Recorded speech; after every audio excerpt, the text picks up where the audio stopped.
la loi et la foi. Voilà. Est-ce que vous êtes sauvé par la loi ou par la foi? Voilà. Parce que ça rejoint la même chose. Mais non, c'est pas pareil, c'est pas pareil, c'est pas pareil. Comme le français est un peu délicat. Donc, on est sur le sujet, tu dis que est-ce que le chrétien est sauvé par la loi ou par la foi? C'est ça, non? Oui. Ok, pour toi, le chrétien est sauvé par la loi, c'est ça? Je ne parle pas du chrétien même. Nous sommes tous sauvés par la loi. Mais le chrétien aussi, pour toi, le chrétien aussi est sauvé par la loi. Je résume. Faut dire. Voilà, parce que ce qu'il a dit premièrement, c'est la même chose qui se retrouve ici. Nous sommes sauvés par la foi en la loi de Dieu. D'accord. Voilà. Donc, voilà ce que Béni dit, nous sommes sauvés par la foi en la loi de Dieu. En la foi de Dieu. Par la foi en la loi de Dieu. D'accord. Ok, maintenant moi je dis que nous sommes sauvés par la foi et pas par les œuvres. Bon, attendez, vous voyez quelque chose, les gars. Écoutez bien, hein. On n'a même pas encore bougé. Hein. Tout à l'heure, quand j'ai dit, sommes-nous sauvés par les œuvres de la foi ou par la foi, il a crié. Il dit, oh Béni, mais c'est pas ça. C'est pas ce que tu avais dit. Maintenant, j'ai reformulé. Lui-même, il vient maintenant confirmer ma première parole. C'est pas ce que tu avais dit. Tu avais dit. C'est pas grave. Non. Faut pas, tu vois, non. Abdul, faut gagner du temps. Donne-nous un thème bien précis. Parce que sommes-nous sauvés par la loi ou par la foi? Nous, on dit, nous sommes sauvés par la foi en la loi de Dieu. Maintenant, moi, je dis, nous sommes sauvés par la foi sans les œuvres. Le thème, il est lancé maintenant. Il y a un groupe, il y a Béni Islam qui dit que nous sommes sauvés par la foi avec les œuvres. Toi, tu dis que nous sommes sauvés par la foi. Non, il n'a pas dit nous sommes sauvés par la foi. Il a dit nous sommes sauvés par la loi. Ah, quand même. Il dit par la foi à travers les œuvres, c'est ce qu'il a dit. Non, il a dit la loi. C'est ce que j'ai dit. Alors, faut écouter, non? Elle n'est pas là? Non, c'est pas qu'elle est pas là. Viens de répéter. Zyrox, ton micro. Zyrox, ton micro. Et j'ai oublié de répète. Zyrox! Dans la voiture. Je répète. Je me suis garé Zyrox, ton micro. Et entre midi et 14h, c'est fait. C'est ouvert. Zyrox, Entre midi et 14h, c'est ouvert. Voilà, Zyrox, ton micro. Zyrox. On peut pas le mytho aussi. Zyrox. Parle avec qui là? Ton micro. Zyrox.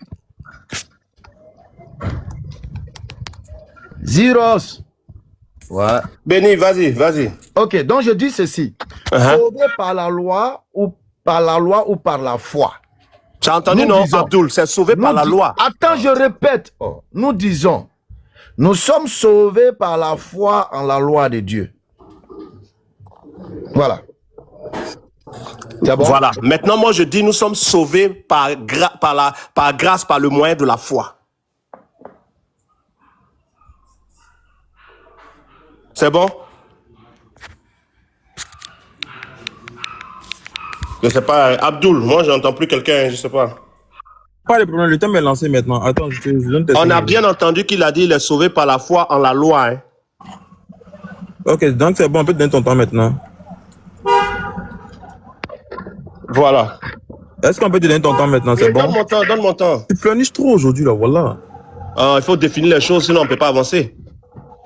Vas-y. Voilà, donc on a bien vu Béni Islam en train de chercher à ramer ici pendant qu'il n'y a pas d'eau, chercher à boire pendant qu'il n'y a pas de verre, en plongeant la tête dans une eau qui n'existe pas. Pourquoi? Parce que le thème qu'il est en train de chercher à définir ou à expliquer serait très, très, très bien expliqué, peut-être s'il était dans le Coran. Or, ici, on n'est pas dans le Coran. Si on parle de la Bible, notre concept est vraiment très bien défini.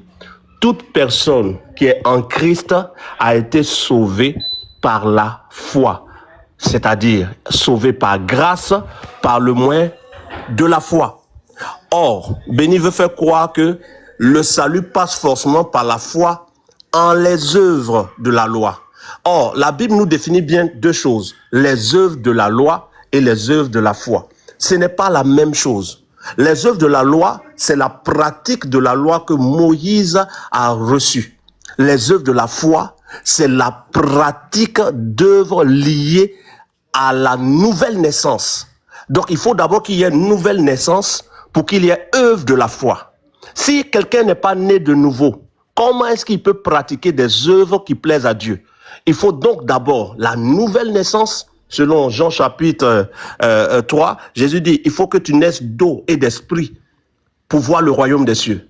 Donc, il faut d'abord naître de nouveau avant de pratiquer les œuvres de la foi.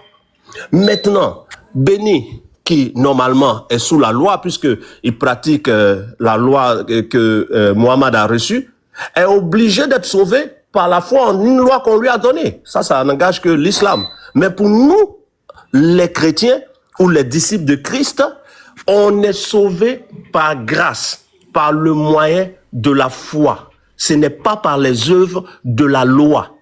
Et ça, tu vas monter même 1 milliard d'années, tu ne pourras jamais changer cette vérité. Je vais lire un texte que tu avais pris toi-même, tu l'avais lu tellement long. Je vais le lire un peu plus court, je pense. Il est dit, Jacques 2, verset 26, « Comme le corps sans âme est mort, de même la foi sans les œuvres est morte. » Mais Béni, est-ce que tu pourras répondre à cette petite question? La foi sans les œuvres est morte. Dans cette phrase, Béni qui comprend très bien le français, c'est un musulman qui me dit que les chrétiens ne comprennent pas le français. Qu'est-ce qui vient avant? Ainsi, comme le corps sans âme est mort, de même, la foi sans les œuvres est morte. Qu'est-ce qui précède? Les œuvres sans la loi, ou la loi sans les œuvres, ou la foi sans les œuvres. En fait, il faut d'abord qu'il y ait la foi, avant qu'on ne parle d'œuvres. Or, nous sommes sauvés par foi. Donc, le salut précède les œuvres. Nous ne sommes pas sauvés par des œuvres, mais notre salut est d'abord par grâce, par le moyen de la foi. Et quand nous avons manifesté la foi, selon qu'il est écrit, celui qui croira et sera baptisé sera sauvé. Quand nous sommes sauvés, nous pratiquons des œuvres qui confirment notre foi. Donc, il y a une très grande différence avec sûrement ce que Béni croit. Mais pour nous, le salut est par grâce, par le moyen de la foi. Et quand nous avons cette foi qui se manifeste par la grâce de Dieu, nous allons maintenant poser des œuvres qui montrent notre fruit. Et ça, c'est ce que le très bien Béni, comment il s'appelle, Véridique, a essayé de te faire comprendre. Mais tu n'as pas voulu comprendre. Il n'y a pas d'œuvre qui fasse que nous sommes sauvés. Mais il y a une grâce de Dieu qui, associée à la foi produite par le Saint-Esprit, nous donne d'être sauvés. Et quand nous sommes sauvés, nous allons maintenant pratiquer des œuvres qui confirment notre nouvelle vie parce que nous sommes une nouvelle création. Si quelqu'un est en Christ, il est une nouvelle créature. Les choses anciennes sont passées, voici toutes choses sont devenues nouvelles. Donc quand j'entends Christ, né d'eau et d'esprit, je suis une nouvelle créature. Comment les gens sauront que je suis une nouvelle créature? Bien évidemment, c'est en voyant ma nouvelle manière de vivre. Les choses anciennes doivent passer. Et les choses nouvelles doivent être prouvées. Donc les gens vont voir que maintenant, celui qui buvait ne boit plus, celui qui fumait ne fume plus, celui qui était dans une vie de débauche n'y est plus. Il va poser des actes. On reconnaîtra l'arbre à son fruit. Mais comment est-ce qu'on peut reconnaître l'arbre à son fruit? Si l'arbre n'a pas poussé, comment on peut avoir des fruits? Il faut d'abord que l'arbre ait existé pour qu'il y ait des fruits. Il faut d'abord être né de nouveau avant d'avoir des œuvres. Et tout à l'heure, tu vas répondre à cette question. L'arbre produit des fruits. Ou c'est les fruits qui produisent l'arbre? Si les fruits viennent avant l'arbre, c'est impossible. Tu vas répondre à ça tout à l'heure. Merci. Alhamdulillah. En réalité, le débat, il est déjà fini. Hein. On va juste essayer de chauffer vos oreilles, c'est tout. Parce que moi, je croyais que le monsieur allait nous dire ici, séance tenante, qu'ils sont sauvés par la foi, ils n'ont pas besoin de poser d'œuvre. Malheureusement, il dit, ils sont sauvés par la foi, mais cette foi-là doit bénéficier d'œuvres. Mais le débat, il est fini, on perd notre temps, pourquoi ici? Je répète, le monsieur dit, eux, ils sont sauvés par la foi, mais cette foi-là va se justifier par les œuvres. Pourtant, nous disons, nous sommes sauvés par la foi en la loi de Dieu, qui est le résultat, qui a pour résultat les œuvres. Donc, le débat, il est déjà fini, au fait. C'est une perte de temps, là. Mais c'est pas grave. On va quand même essayer de nous promener un peu ça et là pour que les uns puissent approfondir la connaissance sur le sujet. C'est tout. Si tu m'avais dit, nous sommes sauvés par la foi, on n'a pas besoin des œuvres, c'est là on devait débattre. Mais du moment où tu dis, nous sommes sauvés par la foi manifestée dans des œuvres, débat ouais, c'est bouclé, papa. Bref. Matthieu chapitre 5, verset 17 à 18. Celui-là est appelé grand dans le royaume des cieux. Ça veut dire que Jésus lui-même est en train de confirmer à partir de ce verset-là que nous devons observer la loi de Dieu. En d'autres termes, nous devons appliquer la loi de Dieu pour être élus dans le royaume des cieux. Mais bien évidemment, cette loi de Dieu ne peut s'appliquer qu'avec la foi en Dieu. C'est pourquoi dans Matthieu chapitre 25, toujours dans le livre de Matthieu, Jésus va nous prendre deux cas, les boucs et les brebis, qui seront justifiés en plus de la foi, mais par les actions découlant du respect de la loi et le commandement de Dieu. Aime ton prochain comme toi-même. Marc chapitre 12, verset 28 à 29. Alors, aimer son prochain comme soi-même, Jésus va définir, j'étais nu, j'avais soif, j'avais faim, vous avez. Et c'est ce qui va valoir aux brebis de se retrouver à la droite de Dieu. C'est-à-dire la foi accompagnée du respect de la loi de Dieu. Moi, j'irai très vite. Proverbe chapitre 28, verset 9. C'est un verset aussi qui est très profond. Parce que toutes les prières des chrétiens ne sont que battements de main et sifflements à l'oreille de Dieu. Quiconque détourne l'oreille de la loi de Dieu, sa prière même est une abomination. Je répète, Proverbe 28, verset 9. Quiconque détourne l'oreille de la loi de Dieu, sa prière même est une abomination. Ça veut dire que tous les chrétiens qui disent, nous ne sommes plus sous la loi, nous sommes sous la grâce, nous ne sommes plus sous la loi, nous sommes sous la grâce. Vos prières sont sifflements et battements, une abomination à l'oreille de Dieu. La grâce de Dieu a toujours existé. Genèse chapitre 6, verset 8. Noé trouva grâce aux yeux de Dieu. Jacques chapitre 2. Le dit déjà au verset 13. La miséricorde sera faite à qui fait miséricorde. Alors question. Celui qui ne fait pas miséricorde, est-ce qu'il va bénéficier de la miséricorde de Dieu? Or, faire la miséricorde, c'est poser de bonnes actions à l'égard d'autrui. Est-ce que celui qui ne pose pas une bonne action de miséricorde peut-il bénéficier de la grâce de Dieu? Non. Aucun être humain ne peut bénéficier de la grâce de Dieu sans œuvre, que ce soit par le parler ou par l'action physique. Je répète. Aucun homme ne peut être sauvé par la grâce de Dieu sans œuvre, que ce soit par le parler ou par l'action physique. Partant de ce fait, comme je l'ai dit à l'entame, le débat n'a même pas sa raison d'être puisque le frère est d'accord que la foi doit se confirmer par les œuvres. Salam alaikum. Donc, ils viennent de faire les 5 premières minutes. Alors, nous allons leur accorder encore 5 autres minutes. Et si possible, encore les dernières 5 minutes. Mais on va simplement donner les 5 minutes de Chevalier. Et bismillah. Ok. Alors, voilà, je bénis Dieu par Jésus-Christ, notre Seigneur et le seul sauveur du monde, qui n'a pas échoué dans sa mission et qui permet qu'aujourd'hui nous ayons le Saint-Esprit. Voilà, parce que Béni vient de reconnaître, dès que j'ai fini j'ai bien dit qu'on ne va pas durer. Dès que j'ai fini de mes 5 minutes, Béni a dit qu'il n'y a plus de débat. Pourquoi? Parce que Béni s'est rendu compte de sa bourde, de la confusion de ce qu'il disait. En fait, pour Béni, il fait la foi est égale aux œuvres. C'est faux. Ce que nous disons, c'est que nous sommes sauvés par grâce. Et quand nous sommes sauvés par grâce, c'est par le moyen de la foi. Donc, nous, on n'est pas sauvés par les œuvres. Et le thème de départ, comme on l'a défini, j'ai dit que nous sommes sauvés par grâce, par le moyen de la foi et pas par les œuvres. Et Béni a dit que eux, ils sont sauvés. Le salut, c'est le salut par la foi en la loi. Nous, on n'est pas sauvés par la foi en la loi. Non. Nous sommes sauvés par grâce, par le moyen de la foi. Et c'est parce que nous avons la foi que nous allons montrer cette nouvelle vie que nous avons. Je vais lire un texte qui va aider ceux qui sont là. En tout cas, pour ceux qui cherchent la vérité. Je vais prendre un texte qui est très simple. 2 Corinthiens 5, verset 17. Si quelqu'un est en Christ, il est une nouvelle créature. Les choses anciennes sont passées. Voici, toutes choses sont devenues nouvelles. Donc, il y a bien ici quelque chose de clair. Si quelqu'un est en Christ, Il est une nouvelle créature. Les choses anciennes sont passées. Voici, toutes choses sont devenues nouvelles. Donc, dès l'instant que je suis en Christ, qu'est-ce qui va se passer? Je dois avoir une nouveauté de vie. Il faut donc que les gens constatent que ma vie a changé. Donc, ce n'est pas, ma vie ne change pas. Je ne fais pas des œuvres pour être sauvé. Non. J'ai la foi par la grâce de Dieu. Et cette foi-là me donne de naître de nouveau. Je nais d'eau et d'esprit. Et quand je suis né d'eau et d'esprit, le Saint-Esprit maintenant qui habite en moi me conduit à produire des fruits dignes de l'esprit.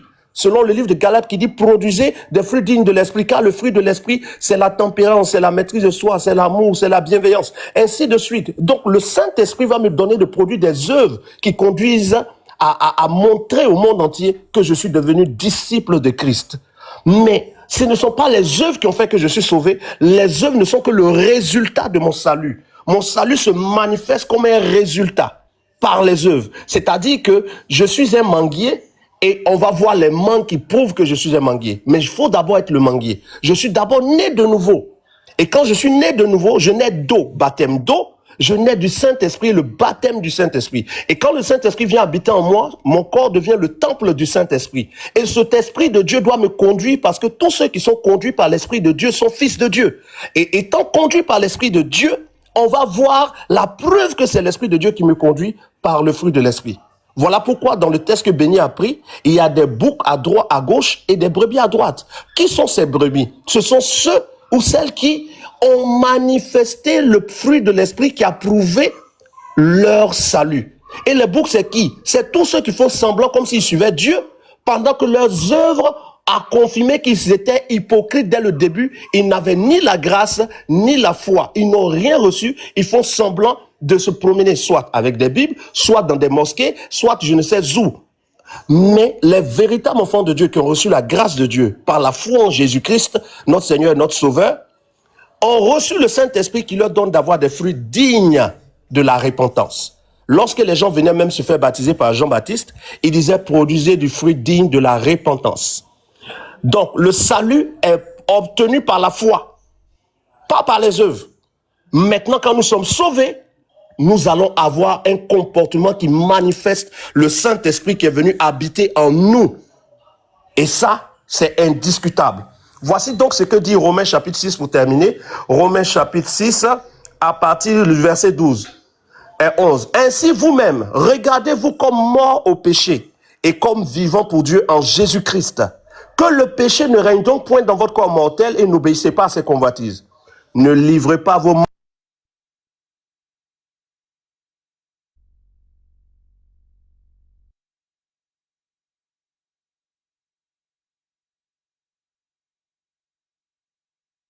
Désolé, j'ai reçu l'appel. Ne livrez pas vos membres au péché comme instrument d'iniquité, car le péché n'aura point de pouvoir sur vous, parce que, puisque vous n'êtes non sous la loi, mais sous la grâce. Quand on n'est plus sous la loi, là, et qu'on est sous la grâce, le péché ne domine pas sur nous. Merci. Pardon, tu peux me redonner le dernier verset, là? Le péché ne domine pas sur vous, là. Le dernier verset, là. Chevalier, le dernier verset, le péché ne domine pas sur vous, là. C'est dans. Je te donne des cartouches pour te tirer dessus toi-même. Romains chapitre 6. Oui, non, ne t'inquiète pas, je te donne une cartouche là, comme tu souffres. Romains chapitre 6, verset 14. Je relis, car le péché n'aura point de pouvoir sur vous, puisque vous êtes non sous la loi. Béni, on n'est pas sous la loi, hein, comme tu le dis, mais sous la grâce. Amen. D'accord, merci. Béni, vas-y. Alors, je l'ai dit tout à l'heure en lisant Jacques chapitre 2. Et Jacques a été très clair dans ses propos. Et quand il dit qu'on dit que le débat est fini, il oublie que c'est lui, il est en train de faire de l'amalgame. Non, on est sauvé par la grâce et non par la loi. Mais en même temps, on est sauvé. Cette grâce-là nous permet par la foi de faire des œuvres. Bon, tout est ambigu. Moi, j'irai de façon très claire. Lorsqu'on ouvre le livre d'Apocalypse chapitre 20, verset 12, et j'ai vu les morts, les grands et les petits, qui se tenaient devant le trône. Des livres furent ouverts, et un autre livre fut ouvert, celui qui est le livre de vie.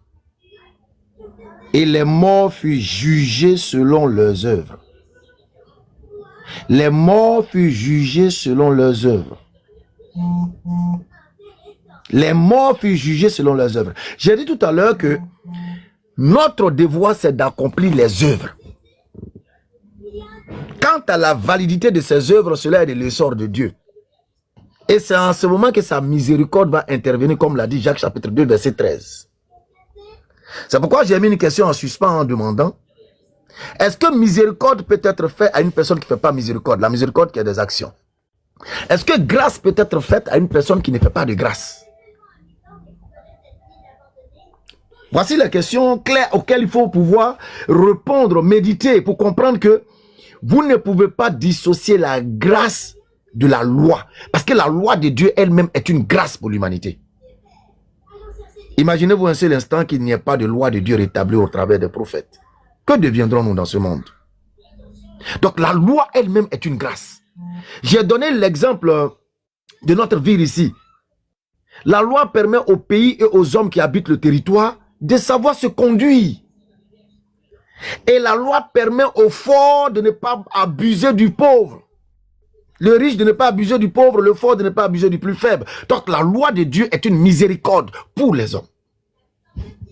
Ça, vous ne le savez pas. Parce que pour vous, la grâce là, la loi de Dieu, c'est pas une grâce. C'est pourquoi je t'ai donné Proverbe 28, verset 9. Vous chrétiens, vous détournez, bon, vous chrétiens pauliens, parce que vous suivez Paul qui est contraire à Jésus. Vous détournez votre oreille de la loi de Dieu sous prétexte que vous êtes sous la grâce. Vos prières ne sont que battements et sifflements, abomination à l'oreille de Dieu. Confirmé par Jésus dans Matthieu chapitre 5, on l'a lu tout à l'heure, au verset 18 à 19. Mais celui qui observera la loi de Dieu et qui va enseigner aux autres à observer cette loi, celui-là sera appelé grand dans le royaume des cieux. Donc en réalité, le respect de la loi t'ouvre les portes de la grâce divine. L'application de la loi te permet de bénéficier de la grâce divine. Je vais lire rapidement un autre verset dans le livre de Jean. Jean chapitre 1. Parce que tout à l'heure, quelqu'un m'a lu Jean chapitre 3, verset 16 à 18. Je vais vous lire rapidement 1 Jean 1, verset 8 à 10. 1 Jean 1, il est où? Ok. 1 Jean 1, verset 8 à 10. Je lis. Si nous disons que nous n'avons pas de péché, nous nous séduisons nous-mêmes. Et la vérité n'est point en nous. Si nous confessons nos péchés, il est fidèle et juste pour nous les pardonner. Et pour justifier de toute iniquité. Si nous disons que nous n'avons pas de péché, nous le faisons menteur et sa parole n'est point en nous. Tu comprends? Donc, vous êtes déjà, là on te parle de miséricorde, pour reconnaître ton péché, faut reconnaître que tu désobéis à la loi de Dieu, et pour pouvoir bénéficier de sa grâce et de sa miséricorde. Je rappelle encore une fois de plus, hein, on peut avoir des échanges de la sorte là sans insulte. Voilà, sans rentrer dans les invectives. Il peut y avoir des pics venant des deux débatteurs. Ça, c'est quelque chose qui se comprend pour pouvoir déstabiliser, voilà, la personne qui est en face. Mais rentrer dans les insultes qui n'ont ni queue ni tête, vous voyez que on peut avoir des débats de la sorte sans en avoir. Et on va remercier les deux débatteurs pour ça. Voilà, donc on va lire un test encore. J'ai des arguments jusqu'à la fin du monde, mais je trouve que le sujet est déjà plié. Mais comme on a 5 minutes encore, on va juste approfondir, enfoncer le clou. Voilà, Romains chapitre 11, à partir du verset 1. Je dis donc, Dieu a-t-il rejeté son peuple? Loin de là. Car moi aussi je suis israélite de la postérité d'Abraham, de la tribu de Benjamin. Dieu n'a point rejeté son peuple qu'il a connu d'avance. Ne savez-vous pas ce que dit l'Écriture par Élie? Comment il s'adresse à Dieu, cette plainte contre Israël? Seigneur, ils ont tué tes prophètes, ils ont renversé tes autels, je suis resté moi seul et ils cherchent à m'ôter la vie. Mais quelle réponse Dieu lui fait-il? Je me suis réservé 7000 hommes qui n'ont point fléchi de genoux devant Baal. De même aussi, dans le temps présent, il y a un reste, selon l'élection de la grâce. Selon l'élection de... Béni, retiens cette partie. Élection de la grâce. Or, comme Dieu est un être qui voit tout avant que cela n'arrive, il ne va pas attendre les œuvres de quelqu'un pour choisir, mais il va élire par grâce avant même la création du monde. Dieu est omniscient. Il n'attend pas, il n'est pas le Dieu qui réagit, il est le Dieu qui agit. Donc, Dieu ne va pas attendre les œuvres d'un homme pour déterminer sa grâce. Et voici ce qu'il dit ici. Ah, or, si c'est par grâce, je reprends le verset 5, Romains 11, 5, de même aussi dans le temps présent, notre temps, le temps présent. Dans le temps présent, oh, c'est trop chic la parole. Il y a un reste selon l'élection de la grâce. C'est pas l'élection des œuvres, l'élection de la grâce. Or, si c'est par grâce, ce n'est plus par les œuvres, béni. Si c'est par grâce, ce n'est plus par les œuvres. Nous sommes sauvés par grâce, ce n'est plus par les œuvres, béni. Tu vois, nous, c'est par grâce, c'est pas par les œuvres. C'est par l'élection de la grâce que nous sommes sauvés.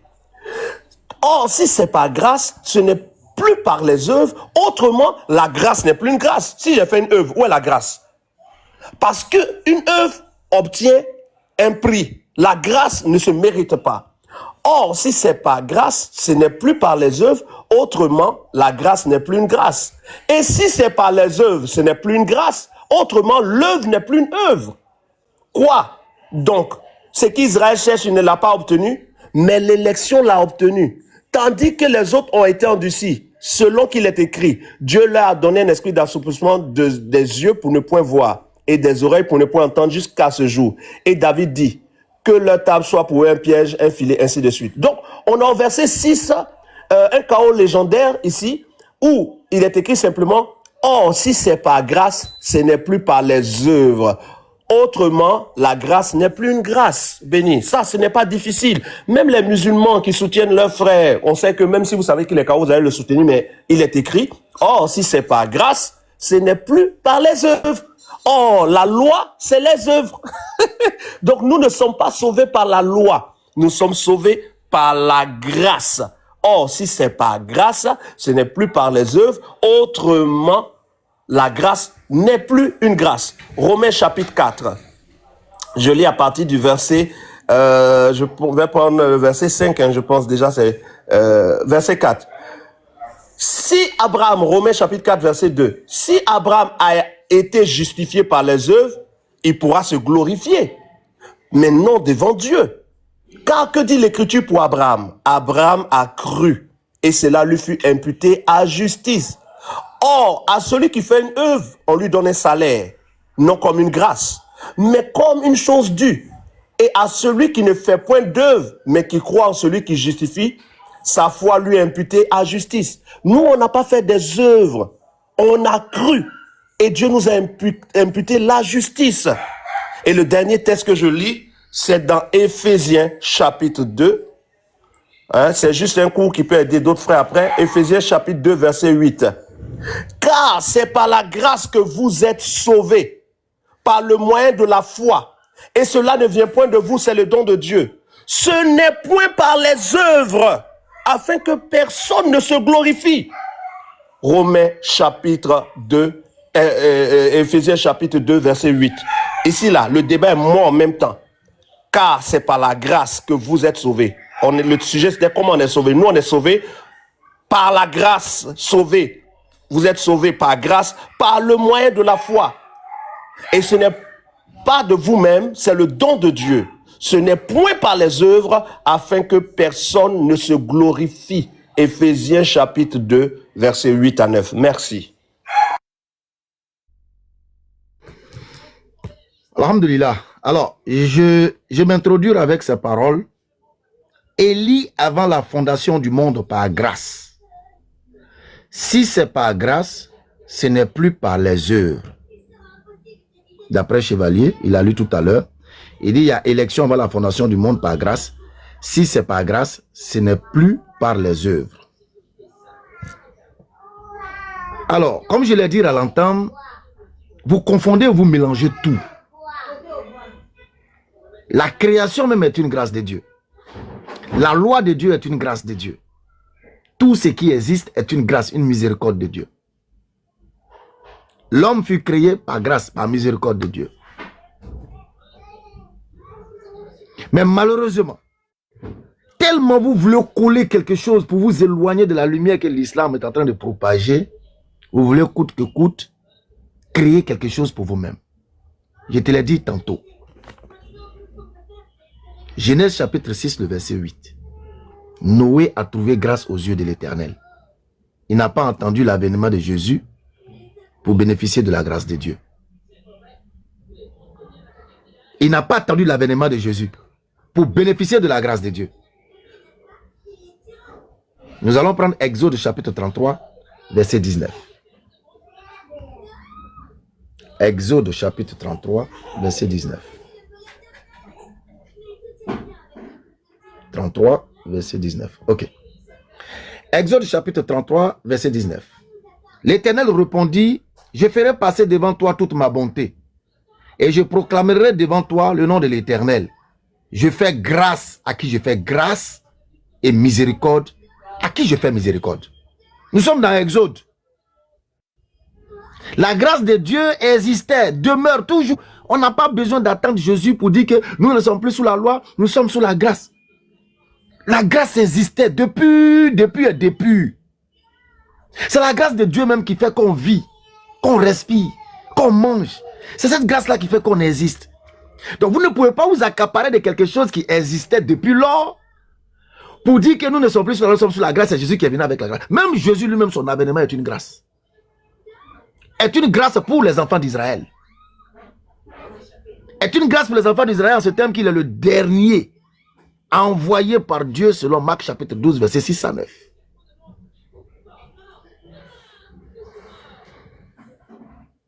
Sans respect de la loi, il n'y a point de grâce. Deutéronome chapitre 7 le verset 9.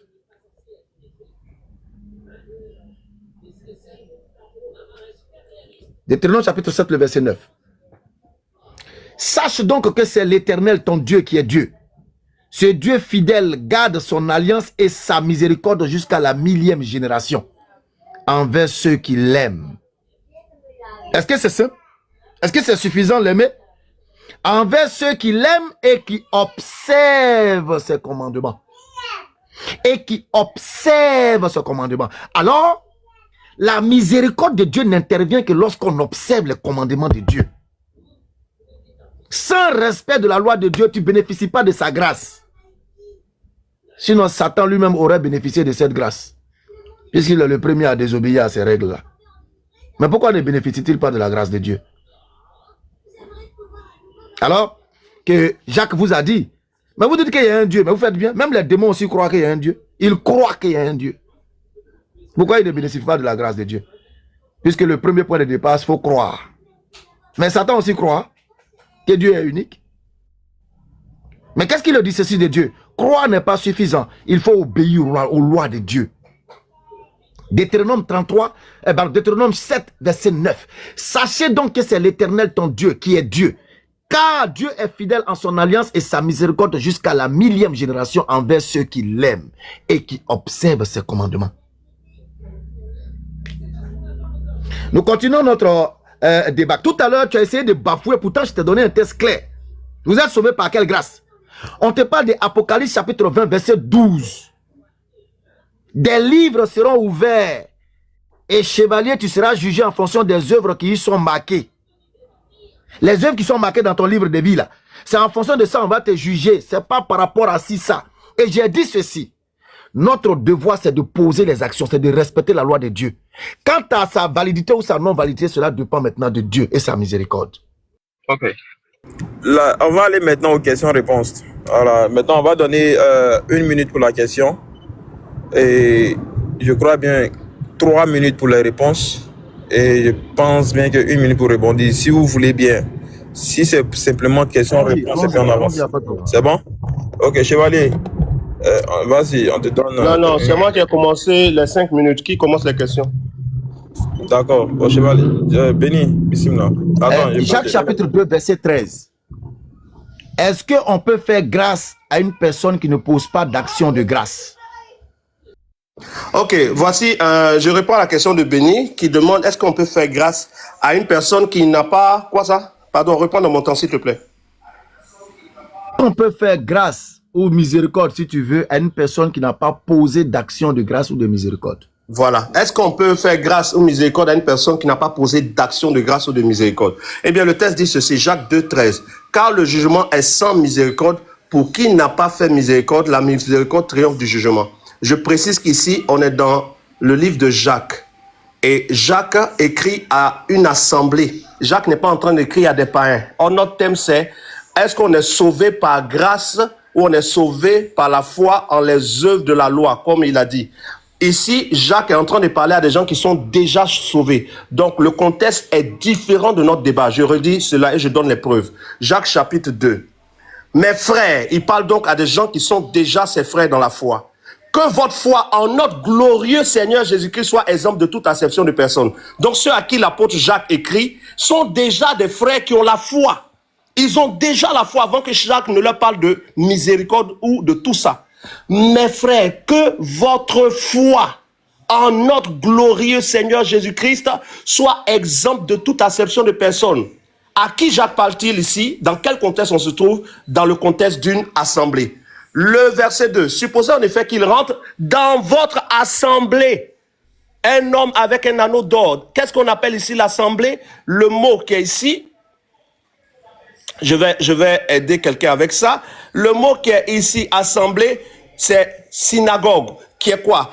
Un ensemble, un rassemblement dans le Nouveau Testament, un ensemble d'hommes qui se regroupent pour la même foi. Supposez en effet qu'il entre dans votre assemblée. L'assemblée de qui? De ceux qui ont la foi en notre glorieux Seigneur Jésus-Christ. Donc l'apôtre Jacques écrit à des gens déjà sauvés. Et Béni veut prendre un texte qui est écrit à des gens déjà sauvés pour faire croire que pour être sauvé, il faut faire grâce à avoir les œuvres de miséricorde. Eh bien non, son texte cloue. Dans ce texte, Jacques est en train de dire à ceux qui ont reçu la grâce du salut par la foi, puissent produire des œuvres qui prouvent qu'ils sont sauvés, comme je l'ai expliqué depuis le début. Pour nous, enfants de Dieu, nous sommes sauvés par grâce, par le moyen de la foi. Et quand nous avons cette foi, le Saint-Esprit va venir habiter en nous parce que nous naissons d'eau et du Saint-Esprit. Et le Saint-Esprit en nous va produire des œuvres. Ce ne sont pas les œuvres qui sont notre foi. Les œuvres sont le résultat de notre salut et de notre foi. Et donc Jacques demande au verset 13 à ceux qui sont déjà sauvés, comme moi et pas bénis, de faire miséricorde. Jacques 2, verset 13, car le jugement est sans miséricorde. Pour qui n'a pas fait miséricorde? Merci. Bon, je pense que tout est clair hein, pour ceux qui ont écouté. Il est dans l'incapacité de pouvoir nous dire clairement est-ce qu'on peut faire miséricorde à une personne qui ne pose pas d'œuvre de miséricorde. Bon, il a fait ce qu'il a fait, il a dit ce qu'il a dit, comme d'habitude hein, dans les églises, c'est comme ça. On enseigne, voilà, parce qu'il y a quelque chose à protéger, qui est la dîme. Il faut protéger sa dîme. Donc, je comprends. Alors, très cher chevalier, je réitère ceci. La grâce n'intervient qu'après le respect des commandements et de la loi de Dieu. Et c'est ce que Jacques essaie de mettre en exergue en commençant par miséricorde sera fait à qui fera miséricorde. Miséricorde sera fait à qui fera miséricorde. Donc, il faut d'abord avoir la foi en la loi de Dieu pour bénéficier de sa grâce ou de sa miséricorde. Charles. Voilà, Béni a essayé de faire croire que Jacques veut dire qu'il faut forcément les œuvres. Jacques veut qu'on ait les œuvres avant d'être sauvé. Ce qui est faux, la lettre de Jacques est écrite déjà une assemblée, je l'ai prouvé dans le verset 1 et le verset 2. Et pour enfoncer le clou, voici ma question. Jacques 2 que Béni, même toi-même tu as pris là, le verset 24, vous voyez que l'homme est justifié par les œuvres et non par la foi seulement. Donc, l'homme est justifié par les œuvres et non par la foi seulement. Ici, on dit justifié, on n'a pas dit sauvé. Rahab, la prostituée, ne fut-elle pas également justifiée par les œuvres lorsqu'elle reçut les messages et qu'elle les fit partir par un autre chemin? Jacques, maintenant, va tirer sa conclusion et tu vas répondre. Comme le corps sans âme est mort, de même la foi sans les œuvres est morte. Béni, dans cette phrase, la foi sans les œuvres est morte. C'est quoi qui vient en premier? Les œuvres viennent d'abord ou la foi vient d'abord? S'il te plaît, Jacques 2, 26. Tu ne peux pas prétendre respecter la loi en n'ayant pas foi en cette loi. Ça n'a pas de sens. Pour que tu puisses bénéficier de la grâce, il faut respecter la loi de Dieu en ayant foi en cette loi-là. C'est pourquoi j'ai dit, nous disons que la loi de Dieu doit s'accompagner de la foi dans cette loi. Et non dire, nous ne sommes plus sous la loi, nous sommes sous la grâce. Parce que pour être sous la grâce, il faut bien évidemment t'accorder avec la loi. Est-ce que tu me suis? Est-ce qu'il y a quelqu'un pour dire Amen dans les Écritures? Est-ce qu'il y a quelqu'un qui me reçoit pour dire Amen? Donc voilà un peu l'enseignement que je pouvais te donner par rapport à ta question qui te paraît lourde, mais en réalité, c'est quelque chose de très simple. Je vais m'arrêter là. Amen. Bon, vous venez de voir, hein, c'est déjà, d'après Ale qui n'est pas chrétien, mais son mot là me plaît bien. Il est déjà glacé, hein. Il est déjà glacé. Bon, Béni dit bien que on est sauvé par la foi en la loi, par la pratique de la loi. Et moi, je lui demande, entre la foi et la loi, entre la foi et la grâce, et non, plutôt même, Jacques 2, 26, je suis en train de rire comme le corps sans âme est mort, de même la foi sans les œuvres est morte. Je lui demande, entre la foi et les œuvres, qu'est-ce qui vient en premier? Béni dit, la foi vient d'abord. Si la foi vient d'abord, Éphésiens 2, verset 8, vous êtes sauvés par grâce, par le moyen de la foi. Ce n'est point par les œuvres afin que personne ne se glorifie. Maintenant, quand je suis sauvé, la foi, les œuvres viennent après. Les œuvres là, c'est après quand je suis sauvé. Donc, Béni, nous, on est sauvés par grâce, pas par les œuvres. Merci, Béni. Tu as tué le truc. Big up. Pour un ancien débatteur comme nous, tous ces petits mouvements-là démontrent quelque chose de très caché. Alors, ma seconde question va concerner Deutéronome chapitre 7, verset 9. Alors, je réitère encore que les chrétiens ont un véritable problème. Chevalier, tu ne peux pas être sauvé par la grâce sans avoir la foi en la loi de Dieu. C'est impossible. Si tu vois quand on te parle de grâce, c'est parce que tu as eu la foi en la loi de Dieu. Arrête. Je t'ai donné 2 versets depuis. La prière est une abomination. Alors, Deutéronome chapitre 7, verset 9. La question est celle-ci. Dans ce verset-là, la miséricorde de Dieu est-elle donnée à ceux est-elle donnée à ceux qui bénéficient seulement de la grâce ou à ceux qui obéissent au commandement de Dieu? Je répète, la miséricorde de Dieu dans ce verset est-elle destinée pour ceux qui ont seulement besoin de la grâce ou pour ceux qui respectent et observent les commandements de Dieu? Voilà, dans mon temps, redonne-moi ton texte, s'il te plaît, tu as dit Deutéronome chapitre 7, le verset 9. Alors, je lis Deutéronome 7, verset 9, c'est juste un enseignement que je donne parce que le débat est déjà plié. Deutéronome 7, verset 9. Alors, voici ce qui est écrit. Sache donc que c'est l'Éternel ton Dieu qui est Dieu. Ce Dieu fidèle garde son alliance et sa miséricorde jusqu'à la 1000e génération envers ceux qui l'aiment et qui observent ses commandements. Je précise que Béni n'a pas tenu compte des verbes, mais je vais t'aider. Sache donc que l'Éternel, ton Dieu, sache donc que c'est l'Éternel, ton Dieu, qui est Dieu. Ce Dieu fidèle garde son alliance. On est déjà à Deutéronome. Quand on parle ici de garde son alliance, il faut que l'alliance existe déjà. Comment cette alliance a été obtenue? Je vais dans Romains chapitre 4. Parce que, Béni, vraiment, il faut savoir que la Bible, il faut la maîtriser, c'est pas juste lire. Romains chapitre 4. Je prends à partir du verset 1. Que dirons-nous donc, puisque l'alliance est venue par Abraham? Que dirons-nous donc qu'Abraham, notre père, a obtenu selon la chair? Si Abraham a été justifié par les œuvres, il a sujet de se glorifier, mais non devant Dieu. Car, que dit l'Écriture? Abraham crut, il a eu d'abord la foi à Dieu. Et quand Abraham a eu la foi à Dieu, et cela lui fut imputé à justice.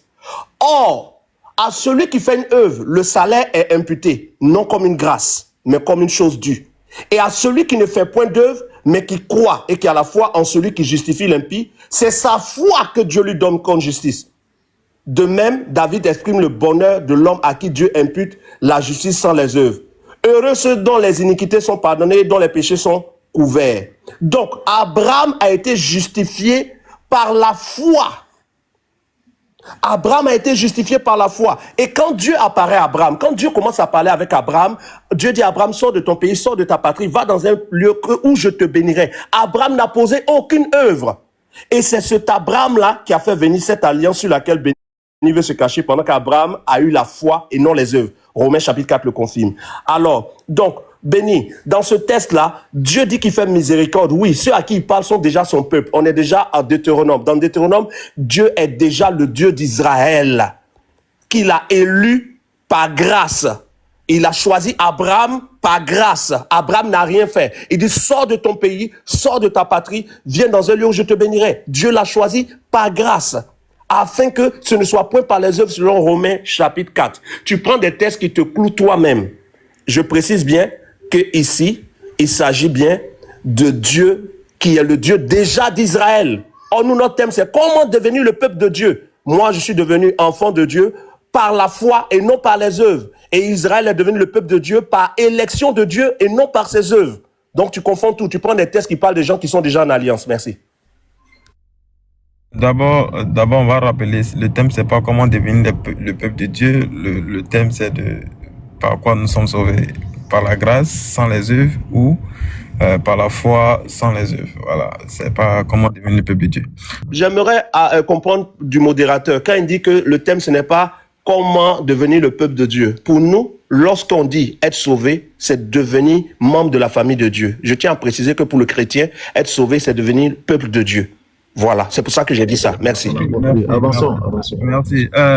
Béni, vas-y pour ta... J'aime pleurer en derrière une femme au travail. Désolé les femmes, je vous aime bien.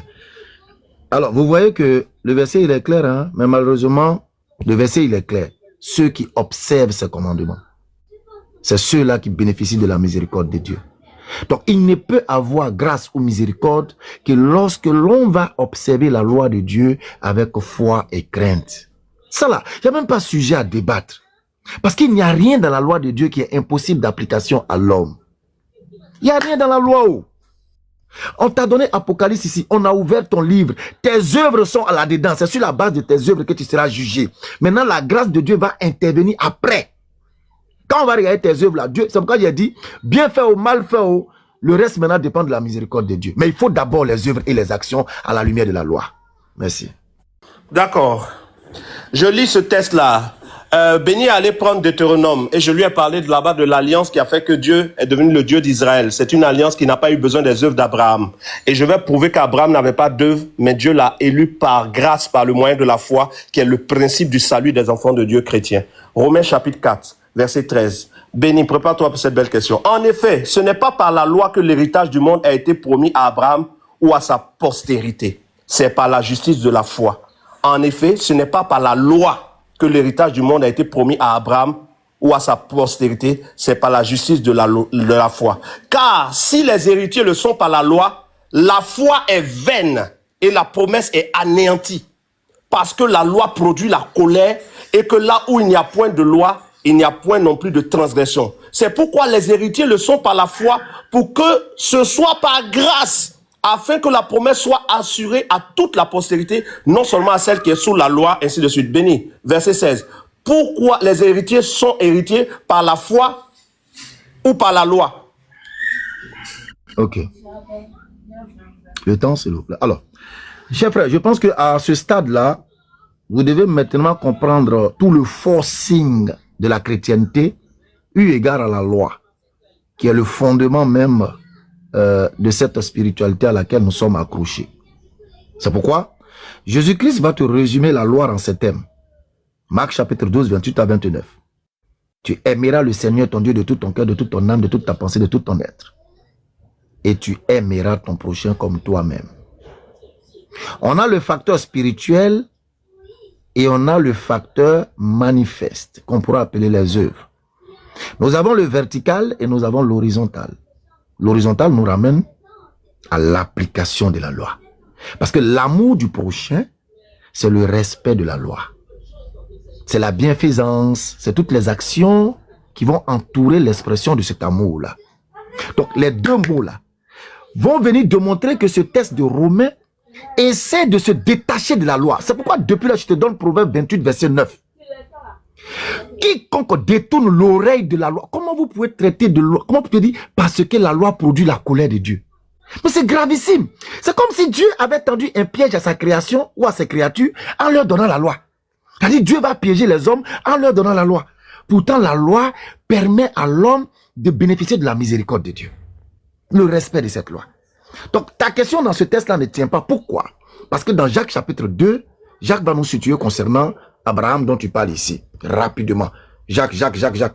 2. Dernier verset. Alors ici, Jacques chapitre 2, verset 23. Non, Jacques chapitre 2, verset 21. Abraham, notre père, ne fut pas justifié par les œuvres lorsqu'il offrit son fils sur l'autel. Alors tu vas opposer Jacques à ton Romain. Après tu vas les opposer quoi, pour voir qui a raison. Parce que ici Jacques te démontre que Abraham fut justifié par les œuvres. Tu vois que la foi agissait avec les œuvres. Donc ici on te dit l'œuvre posée est complémentaire avec la foi. C'est pourquoi depuis je te dis, nous disons que la loi ne sera valable qu'avec la foi. La loi sans la foi, il n'y a pas de loi. Si tu ne respectes pas la loi avec la foi, tu n'es pas croyant. Respecte la loi, tu n'ajoutes pas la foi, Dieu ne te reconnaît pas. Alors on continue. Vous voyez que l'homme est justifié par les œuvres et non par la foi seulement. Alors que quand tu prends ton livre de Romains, Romains vient te balayer carrément la loi. Romains vient te balayer carrément la loi pour faire place à une certaine grâce imaginaire, loin de tout apport de la loi. Je répète ceci, la miséricorde n'est que pour ceux qui posent les actions pour plaire à Dieu. Faute de quoi, tu ne bénéficieras pas de la miséricorde de Dieu. Deutéronome chapitre 7, verset 9. Voilà, donc Béni vient encore de montrer que c'est plié depuis. Selon Romains chapitre 4, il est bien dit, c'est pourquoi les héritiers le sont par la foi pour que ce soit par grâce. Quand c'est par grâce, ce n'est pas par les œuvres. Et Béni s'en va prendre Jacques pour dire que Jacques a dit qu'Abraham a été justifié par ses œuvres. Je veux préciser à ceux qui n'ont pas la chronologie des événements que quand Abraham s'en va offrir Isaac, il a déjà en alliance avec Dieu. C'est-à-dire que Dieu l'a déjà choisi. Dieu a déjà choisi Abraham. Dieu lui a dit, je te rendrai grand. Dieu est déjà en contact avec Abraham. Dieu est déjà en relation avec Abraham. Nous aussi, quand nous sommes en relation réconciliée à Dieu par Jésus, nous produisons des œuvres qui nous justifient, qui confirment notre justification. Il n'y a aucun problème. Jacques et puis Romain ne se contredisent pas. Merci, Béni. Comme on a trop parlé, on va demander à Jésus lui-même qu'est-ce qu'il en est. Matthieu chapitre 5 verset 19. Matthieu chapitre 5 verset 19. Celui qui supprimera l'un de ses plus petits commandements et qui enseignera aux hommes à faire de même sera appelé le plus petit dans le royaume des cieux. Mais, opposition à la première phrase, mais celui qui les observera et qui enseignera à les observer, celui-là sera appelé grand dans le royaume des cieux. Alors, ma question, Ra Chevalier, est celle-ci. Pour être grand dans le royaume des cieux, ou pour hériter du royaume des cieux, selon Jésus-Christ dans Matthieu chapitre 5, 19, est-ce le respect de la loi ou l'obtention de la grâce? La grâce et la vérité sont venues par Jésus-Christ. Il faut que tu tiennes compte vraiment de cela, Abdoul et Béni. La loi est venue par Moïse, la grâce et la vérité sont venues par Jésus. Donc quand Jésus dit, celui qui retranchera un iota de la loi, il est en train de s'adresser à un peuple précis par rapport à la loi.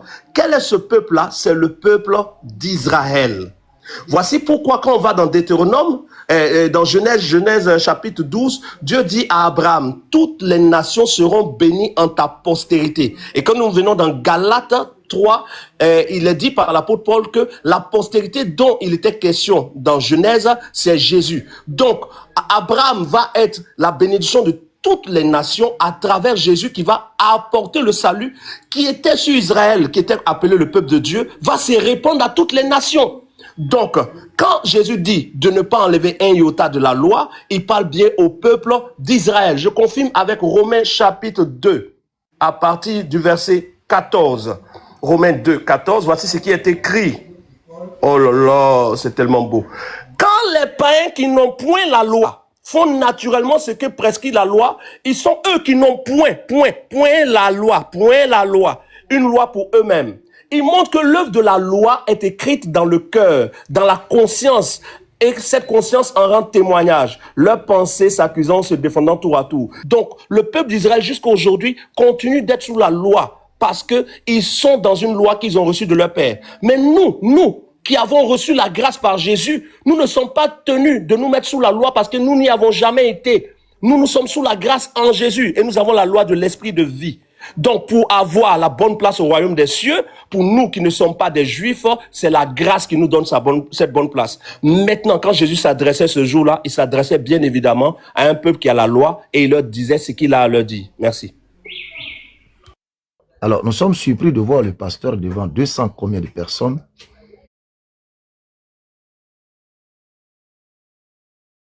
en train de dire que Jésus-Christ dit c'est par la grâce, etc. C'est-à-dire tu viens de dire devant tout le monde que Jésus est un menteur.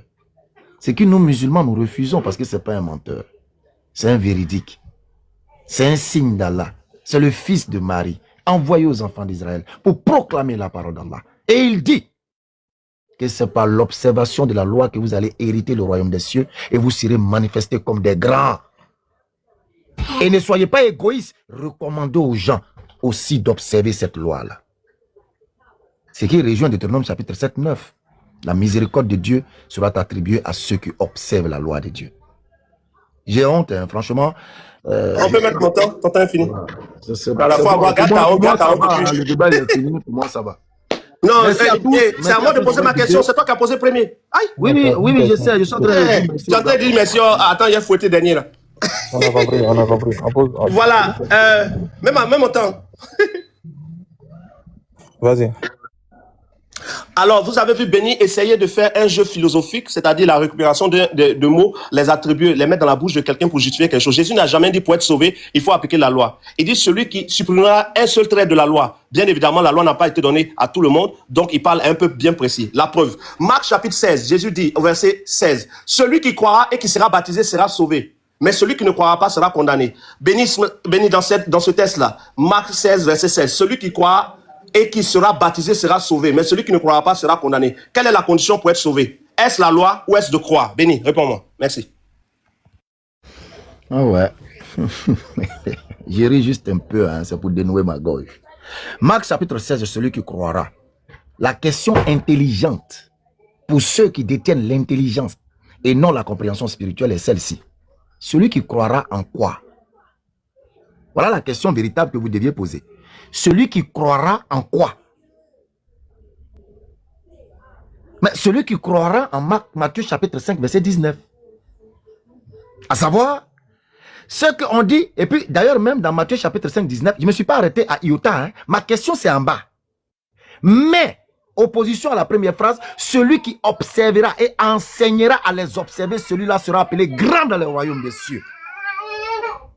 Grand dans le royaume des cieux. Je te demandais selon Jésus, comment est-ce qu'on est grand devant Dieu et comment on accède au royaume des cieux? Est-ce par l'observation de la loi ou par l'obtention de la grâce? Tu as fait toute une gymnastique. Donc ta question est celle-ci. Celui qui croira en quoi? En Matthieu chapitre 5 verset 19, à savoir, il faut observer la loi de Dieu pour bénéficier du royaume des cieux et pour être considéré devant Dieu comme un grand. Et il faut également inviter les autres à appliquer la loi de Dieu. C'est la seule porte pour accéder au royaume des cieux en tant que grand. C'est pourquoi nous musulmans qui prônons la charia, c'est-à-dire la loi divine, c'est nous qui serons les grands dans le royaume des cieux. Parce que nous faisons la promotion de la loi de Dieu. Et nous invitons les gens à appliquer et à observer la loi de Dieu. Pendant que vous êtes en train d'éloigner le peuple de la loi de Dieu. Parce que l'éloignement de la loi de Dieu est susceptible d'ouvrir la porte, la grande porte du diable. Parce que la voie qui mène au ciel est tellement petite. Pourtant, celle qui conduit à l'enfer est large, spacieuse. Donc, l'observation de la loi est tellement pénible pour vous que vous trouvez tous les voies et moyens pour faire de la roucasse-casse. Ton Marc 16, là, je vais rapidement là-bas. Marc chapitre 16, 16. Rapidement, 16, 16. Voilà. Marc 16, 16, 16, voilà là. Celui qui croira et sera baptisé sera sauvé, mais celui qui ne croira pas sera condamné. La question que tu veux poser, la chevalier, qui croira en quoi? Faut pas me poser, est-ce que croire vient en vain? Non, ça c'est... Il faut laisser ces genres d'interrogations à tes fidèles. qui sont sur un peu la manipulation de tes propos. Mais toi, en tant que guide supposé, la question c'est croire en quoi? Celui qui croira en quoi et sera baptisé là. C'est le quoi là qui est important. Et le quoi c'est quoi? Matthieu chapitre 5 verset 19. Il faut croire que seule l'observation de la loi avec la foi peut t'ouvrir les portes du royaume des cieux où tu seras accueilli en grand. Résumé en Marc chapitre 12 verset 28 à 29. Salam alaikum. Abdul, je peux avoir une motion avant mon temps de rebondissement, s'il te plaît? Pleurer encore. Il va Modérateur, non, Il va t'inquiète, pleurer, tout il le va monde a pleurer. vu. Quand il a publié, même, tu vas voir comment les gens ont ri. Abdul, je peux avoir une motion? Il va pleurer encore. Vas-y. Oui, j'aimerais savoir, Abdul, en tant que modérateur, dans un débat, c'est le débatteur qui choisit sa question, c'est celui qui est en face qui modifie la question comme il veut répondre. Et il répond à ce qu'on n'a pas donné. Tu es responsable de ta question, il est responsable de sa réponse. D'accord, souviens-toi de cela, hein, le jour où tu seras quelque part. Petit. Voilà, attendez, c'est un panel musulman, c'est normal. Donc, je rebondis. Ma question, c'était, celui qui croira et sera baptisé sera sauvé, mais celui qui ne croira pas sera condamné. J'ai demandé. Ici, c'est celui qui croit qui est sauvé ou c'est celui qui a les œuvres qui est sauvé? Le monsieur n'a pas répondu, tant mieux. C'est comme ça, on lui a demandé, c'est le sang de qui il n'a jamais répondu. Donc, merci à vous. Le chaos est consommé. Gloire à Jésus-Christ, notre Seigneur. Amen. D'accord, merci aux deux débatteurs. Hein. Vraiment, merci à vous. Et j'avais dit non qu'il y a ceux qui sont là aussi qui allaient poser des questions, moi-même y compris. Donc, Chevalier... Ok, moi, je fais ça. Hein. Aïe. J'ai fini mon débat, je suis pas venu. D'accord avec ça, non? Non. Pour faire quoi? On te pose une question, mais tu peux pas répondre tellement tu es KO. Je fais quoi là encore? Non, j'ai C'est dit... fini. Ou bien Béni, on continue si tu veux. Si tu peux plus, que tu n'as plus le courage, moi je vais manger, moi. Il est midi. Attends, Chevalier, j'ai simplement dit que... Je suis pas en carême. J'ai dit ceux qui nous suivent là. Chevalier, les frères, pardon, attendez, Chevalier, j'ai dit ceux qui nous suivent là, ils vont poser des questions. À que qui? ce soit du camp chrétien, aux débatteurs. Mais attends, je te demande, quand on a commencé, on avait dit ça? Non, dis ça tout à l'heure là, tu as dit non que tu fais monter tes frères dans ce cas là. Oui, mais moi je veux manger, hein, parce que là, Béni a déjà fui. Béni, Donc tu veux pas que les spectateurs te fais monter posent des mes frères alors. Attends, je choisis mes frères qui vont monter. Ouais, s'il te plaît. choisis tes frères. Attends, je vais demander à Pasteur Ménard de venir poser aussi une question. Voilà, Donne-moi une minute. Donne-moi une minute. Là, tu vas plus manger, là. Là, tu vas plus manger. Les gars veulent pas. J'ai déjà chicoté Béni. Il veut forcément que je chicote les autres. C'est bon. Appelle Pasteur Ménard, n'a qu'à venir poser sa question. Moi j'ai une question. Je crois bien qu'il y a un frère musulman qui va poser une question. Il y a quel chrétien en haut, Abdul? Abdul, moi je vais descendre tout de suite, je vais poser ma question. Je suis là, je voulais poser ma question, tu as appelé Pasteur Ménard. Je suis là. Tu es chrétien? Oui, bien sûr. Je vois pas ton nom. Modérateur.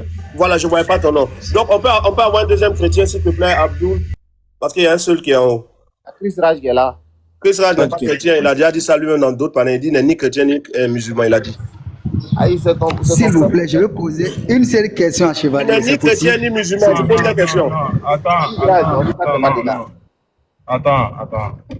Les frères, s'il vous plaît, donnez une place à un chrétien en bas, s'il vous plaît. Doug Vardon, si tu es là, ou bien, ouais, les autres qui sont là. Listron, si vous avez une question, parce que déjà, j'ai fini à Béni, bon, il reste à chicoter, les autres, vous pouvez venir faire ça, non? Donc, vas-y, mon frère, Chris, pose la question, et puis maintenant, après, on prend deux questions, hein. Ouais, c'est deux questions. Voilà, là, c'est bon. Je pose ma question, puis je vais descendre pour laisser la place à ceux que tu veux. Ma première question à l'Oustaz, c'est, je vais lire par exemple un verset. Qu'est-ce que Paul a fait? Paul et Esther ont dû faire pour mériter la grâce. La Bible dit que Esther trouva grâce devant Dieu. Paul aussi dit que ce que je suis, je le suis par la grâce. Qu'est-ce que Paul a fait? Qu'est-ce que Esther? Parce qu'il a dit dans le débat de prouver que dans la Bible, il n'y a pas un homme qui, je peux dire, qui a eu la grâce sans rien faire. Donc moi je veux savoir qu'est-ce que ces deux personnages bibliques, Paul et Esther, ont dû faire. Tu peux donner les versets là, en plus être situé. Tu peux donner les versets, s'il te plaît. Non? Oh, attends. Dans les versets, on lit les versets et puis maintenant tu poses ta question. 1 Corinthiens 15, verset 10, en ce qui concerne Paul. Le peuple dans lequel Jésus est né est un peuple qui était sous la loi. Donc, Tant que la grâce n'était pas encore venue, c'est la loi qui était là. Voilà pourquoi l'apôtre Paul dit, la loi a été donnée comme un précurseur pour nous conduire à la grâce, c'est-à-dire à Christ. Donc Jésus est né sous la loi. Tant qu'il n'est pas mort et ressuscité, n'est pas inauguré le temps de la grâce. Donc, il conseille, il donne la loi à cet homme-là parce que déjà, en ce temps-là, c'est la législation de la loi seule qui opérait. Maintenant, regarde avec moi, Romains chapitre 10. Romains chapitre 10, je lis ici, à partir du verset 1. Frère, le vœu de mon cœur et ma prière à Dieu pour eux, c'est qu'ils soient sauvés. Il parle bien des Juifs. Je leur rends témoignage qu'ils ont du zèle pour Dieu, mais sans intelligence. Pourtant, ils avaient la loi. Ne connaissant pas la justice de Dieu et cherchant à établir leur propre justice. Ils ne sont pas soumis à la justice de Dieu, car Christ est la fin de la loi pour la justification de ceux qui croient. En effet, Moïse définit ainsi la justice qui vient de la loi. L'homme qui mettra ces choses en pratique vivra par elle. Mais voici comment on parle la justice qui vient de la foi. Il y a deux justices, celle de la loi et celle de la foi. Comme je t'ai dit, hein, Béni, tu vois, non? Big up. Ne dis pas en ton cœur, qui montera au ciel, c'est en faire descendre Christ. Ou qui descendra dans l'abîme, c'est en faire remonter Christ. Que dit-elle donc? La parole est près de toi, dans ta bouche et dans ton cœur. Or, la parole de la foi que nous prêchons dit ceci. Si tu confesses de ta bouche le Seigneur Jésus, et si tu crois dans ton cœur que Dieu l'a ressuscité des morts, tu seras sauvé. Car en croyant du cœur, on parvient à la justice, et en confessant de la bouche, on parvient au salut, selon que dit l'Écriture. Quiconque croit en lui ne sera point confus. Voilà. Donc, comme Jésus était né sous la loi, il valorisait la loi. Mais quand les temps furent accomplis, la première alliance est passée, la seconde a été inaugurée par la mort et la résurrection de Jésus. Nous sommes rentrés dans l'ère de la grâce, et aujourd'hui, quiconque veut être sauvé doit croire que Jésus est le Seigneur, le Sauveur, se repentir, être baptisé et rentrer dans le royaume des cieux selon Marc chapitre 16, verset 16. Merci.